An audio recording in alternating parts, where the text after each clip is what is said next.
नमस्कार दोस्तों, मैं एस के शुक्ला संघर्ष एजुकेशन चैनल पर आपका हार्दिक स्वागत करता हूं।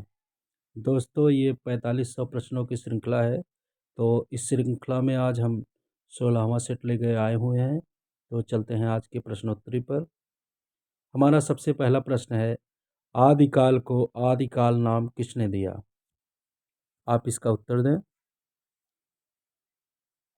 तो मित्रों, इसका जो सही उत्तर है वो है ऑप्शन नंबर ए, हजारी प्रसाद द्विवेदी। हमारा सही उत्तर ऑप्शन नंबर ए, हजारी प्रसाद द्विवेदी ने इसे आदिकाल कहा। वहीं रामचंद्र शुक्ल ने इसे वीरगाथा काल कहा। विश्वनाथ प्रसाद मिश्र ने वीरकाल कहा। राम कुमार वर्मा ने इसे संधिकाल या चारण काल कहा। तो चलते हैं अपने अगले प्रश्न उत्तरी पे। 2 नंबर का हमारा प्रश्न है, रीत काल को रीत काल किसने कहा? आप इसका उत्तर दें। तो मित्रों, इसका जो सही उत्तर है वो है option number B, Ramchandra Shukla.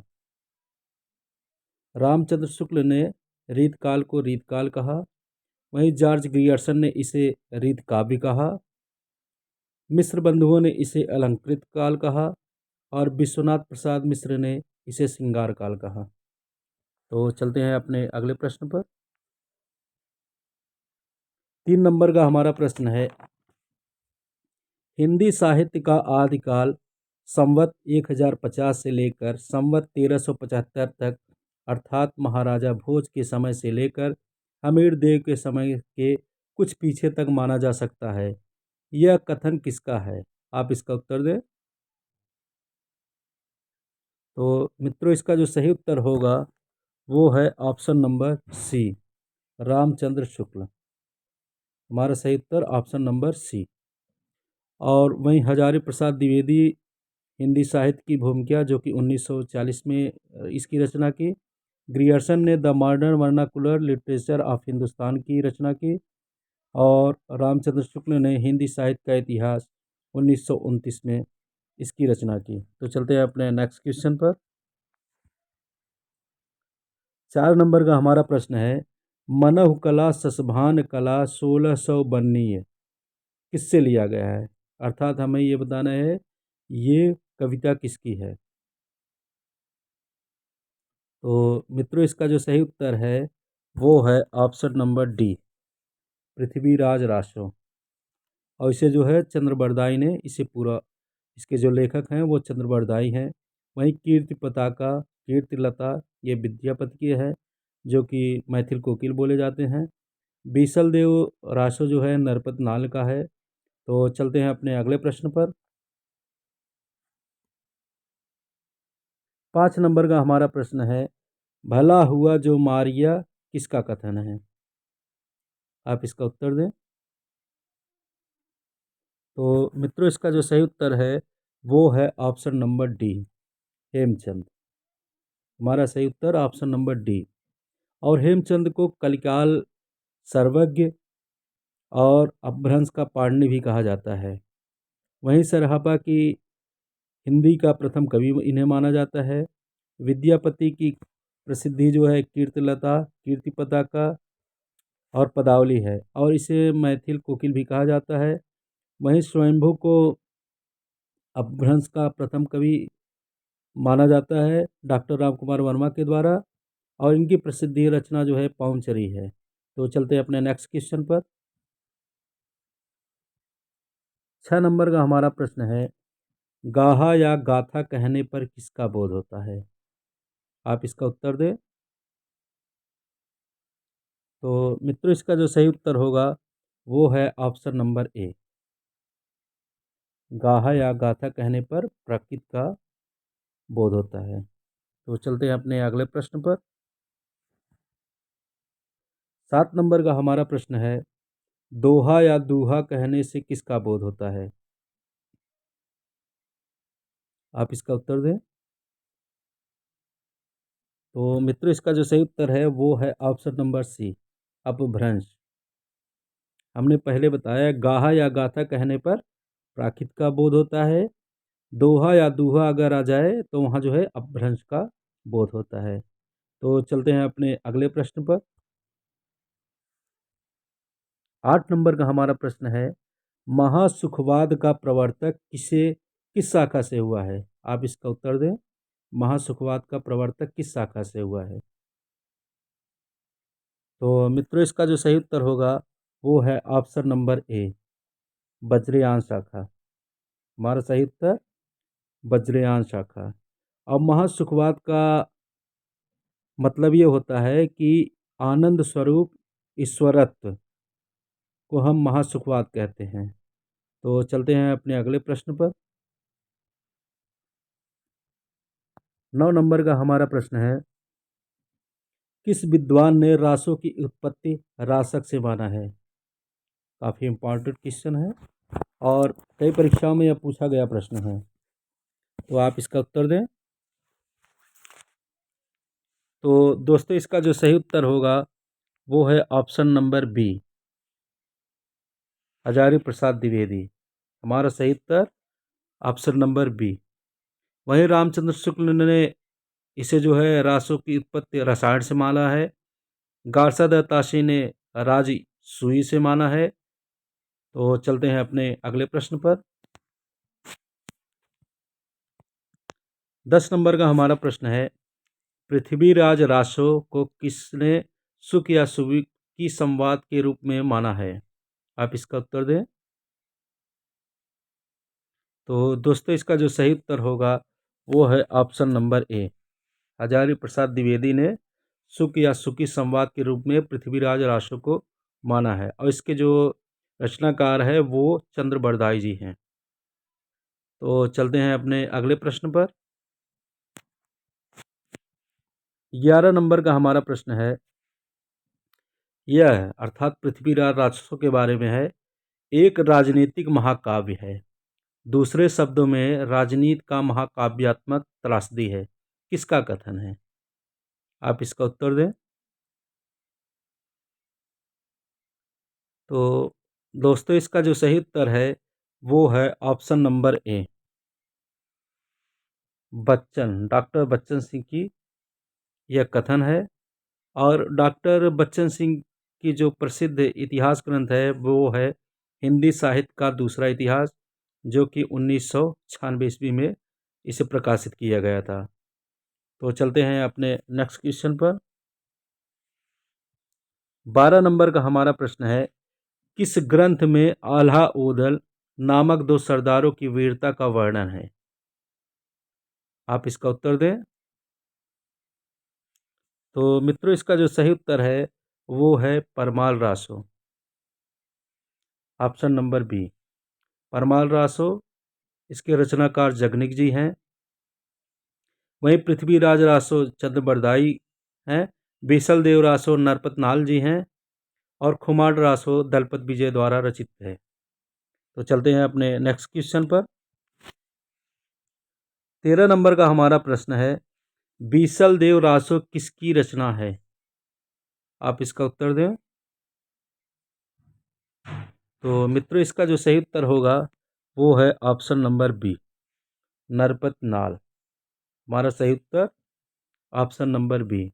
वहीं दलपत विजय की प्रसिद्ध रचना खुमार रासो है और जगनिक की प्रसिद्ध रचना परमाल रासो है। तो चलते हैं अपने अगले प्रश्न पर। 14 नंबर का हमारा प्रश्न है, सारंगधर के रचनाकार कौन हैं? आप इसका उत्तर दें। सारंगधर किसकी रचना है? तो मित्रों, इसका जो सही उत्तर है वो है option number A, Hammir Raso. इसका सही उत्तर option number A, Vijay Pal Raso Nal Singh द्वारा रचित है। वहीं पृथ्वीराज रासो जो है चंद्र बरदाई द्वारा रचित रचना है। तो चलते हैं अपने नेक्स्ट क्वेश्चन पर। 15 नंबर का हमारा प्रश्न है, किसने चंद्र बरदाई को प्रथम महाकवि कवि माना है? आप इसका उत्तर दें। किसने चंद्र बरदाई को प्रथम महाकवि माना है? आप इसका उत्तर दें। तो मित्रों, इसका जो सही उत्तर होगा वो है ऑप्शन नंबर ए, रामचंद्र शुक्ल। और इनकी प्रसिद्ध रचना है हिंदी साहित्य का इतिहास, चिंतामणि आदि। वहीं हजारी प्रसाद द्विवेदी की प्रसिद्ध रचना हिंदी साहित्य की भूमिका, जो कि 1940 में प्रकाशित हुई थी। राहुल संस्कृतायन की पृथ्वीराज की आंखें, मेरी तिब्बत यात्रा आदि रचनाएं हैं। चलते हैं नेक्स्ट क्वेश्चन पर। 16 नंबर का हमारा प्रश्न है, आल्हा किस ऋतु में गाया जाता है? आप इसका उत्तर दें। तो मित्रों, इसका जो सही उत्तर होगा वो है ऑप्शन नंबर डी, वर्षा ऋतु में आल्हा गाया जाता है। अब चलते हैं अपने नेक्स्ट क्वेश्चन पर। 17 नंबर का हमारा प्रश्न है, जूठन आत्मकथा किसका है? आप इसका उत्तर दें। तो मित्रों, इसका जो सही उत्तर होगा वो है option number D, Om Prakash Valmiki. हमारा सही उत्तर ऑप्शन नंबर डी। वहीं रामविलास शर्मा द्वारा जो प्रसिद्ध रचना है प्रगति और परंपरा, संस्कृत और साहित्य, मोहनदास नैमिषारण्य के अपने अपने पिंजरे और धर्मवीर भारती की ठंडा लोहा आदि हैं। तो चलते हैं अपने नेक्स्ट क्वेश्चन पर। 18 नंबर का हमारा प्रश्न है, आप बीती जग बीती किसकी आत्मकथा है? आप इसका उत्तर दें। तो मित्रों, इसका जो सही उत्तर होगा वो है option number A, Narendra Dev Shastri. Option number A हमारा सही है। वहीं डॉक्टर देवराज की प्रसिद्ध कृति साहित्य और संस्कृति है। विष्णु प्रभाकर की डॉक्टर तथा युग युग क्रांति आदि रचनाएं हैं। तो चलते हैं अपने अगले प्रश्न पर। 19 नंबर का हमारा प्रश्न है, यौवन के द्वार पर किसकी आत्मकथा है? आप इसका उत्तर दें। तो मित्रों, इसका जो सही उत्तर होगा वो है option number B, Devraj Upadhyay. हमारा सही उत्तर option number B, Devraj Upadhyay. वहीं बलराज साहनी की जो बचपन का नाम था वो था युधिष्ठिर। युधिष्ठिर साहनी कहे जाते थे और यह फिल्मों में काम भी करते थे। वहीं विश्वनाथ की प्रसिद्ध रचनाएं मीरा का काव्य, लोकवादी तुलसी, हिंदी आलोचना आदि हैं। तो चलते हैं अपने अगले प्रश्न पर। 20 नंबर का हमारा प्रश्न है, अर्धकथा नामक आत्मकथा है। आप इसका उत्तर दें। तो मित्रों, इसका जो सही उत्तर होगा वो है option number A, doctor Nagendra. Ardhakathanak एक दूसरी रचना है और अर्धकथा एक दूसरी रचना है। अर्धकथानक जो कि 1641 ईस्वी में रची गई थी जानकी देवी बजाज के द्वारा। तो चलते हैं अपने नेक्स्ट क्वेश्चन पर।